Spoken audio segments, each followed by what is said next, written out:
Oui, ouais. Alors bon, là... c'est bon. Bon. D'abord, je vous remercie beaucoup d'accorder cette interview au Club Averroès et d'abord vous féliciter pour votre film qui est vraiment formidable et fantastique. Alors, première question, comment est-ce que vous expliquez ces réactions épidermiques avant la projection et irrationnelles? Non, mais moi j'ai pas d'explication. Moi je me suis arrêté à faire mon film. Le reste, ce débat-là, il m'intéresse pas. C'est quelques personnes quelque part qui ont envie de manifester contre un film qu'ils n'ont pas vu. Pourquoi vous voulez que je m'arrête là-dessus?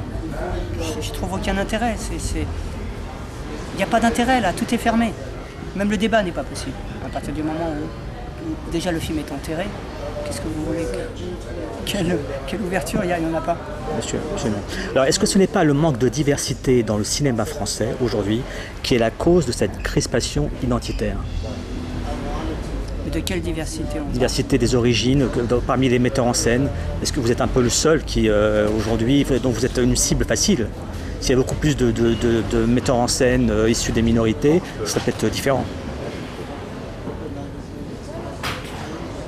Peut-être, mais je pense aussi que c'est les sujets qui sont abordés. Oui. Aussi. Je pense qu'il y a des deux. Je pense qu'il y a des deux, mais c'est aussi les sujets qui sont abordés. Et est-ce que vous acceptez, vous, d'assumer le rôle de leader ou de porte-parole d'une nouvelle génération de metteurs en scène? Vous savez, des gens comme aujourd'hui Jamel Ben Salah, Yamina Benguigui, ou même des comédiens comme Tahar Rahim qui explosent aujourd'hui. Et à votre suite au succès d'Indigène, est-ce que vous sentez le leader de cette nouvelle génération qui explose? Et qui correspond au goût du public d'ailleurs? Non, je ne dirais pas le leader. Vous savez, le cinéma se fait aussi à un moment. Il y a beaucoup de chance dans le métier qu'on fait.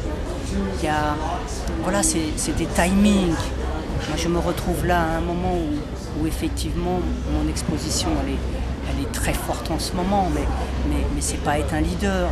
Je suis une des composantes à côté d'eux, avec eux. Mais bien sûr, on est une équipe, comme dit Jamel.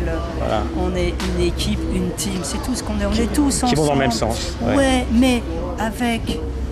Et c'est idiot de dire ça, mais avec nos frères d'armes du cinéma français, franco-français, puisque maintenant on doit dire franco-français, avec tous les cinéastes. On est une grande famille en France. Tout à fait, et pour abonder dans votre dans votre sens, Jacques Audiard a dit récemment, à la sortie du film Un prophète, il a déclaré que la diversité est la chance du cinéma français. Absolument. Est-ce que vous êtes d'accord avec lui? Mais complètement, il a raison. Il a raison complètement. Tout ça, c'est nous ensemble. La richesse de tout le monde. C'est ça qui va faire que le cinéma en France, il va faire plein de choses intéressantes et qui va étonner le reste du monde. C'est intéressant, mais c'est tous ensemble. Une mosaïque, absolument, voilà. Absolument, mais c'est tous ensemble. Le cinéma, c'est une grande famille. La création, c'est nous tous qui la faisons. Jacques Audiard donne à tel cinéaste, il me donne à moi, je donne à X, c'est un partage. Très bien. Alors vous avez dit que le film donc, a dans le même esprit qu'Indigène, un état d'esprit positif. Qu'est-ce qui va en être du troisième volet, puisqu'il s'agit d'un triptyque, d'après ce que je sais? Oui, 50 ans d'immigration, plus de 50 ans, 80 ans. Et ça a été à 62, après on parle de 62? Non, on démarra 1920, 1930 jusqu'aux années 80. 50 ans d'histoire d'immigration. Merci beaucoup Rachid Bouchareb.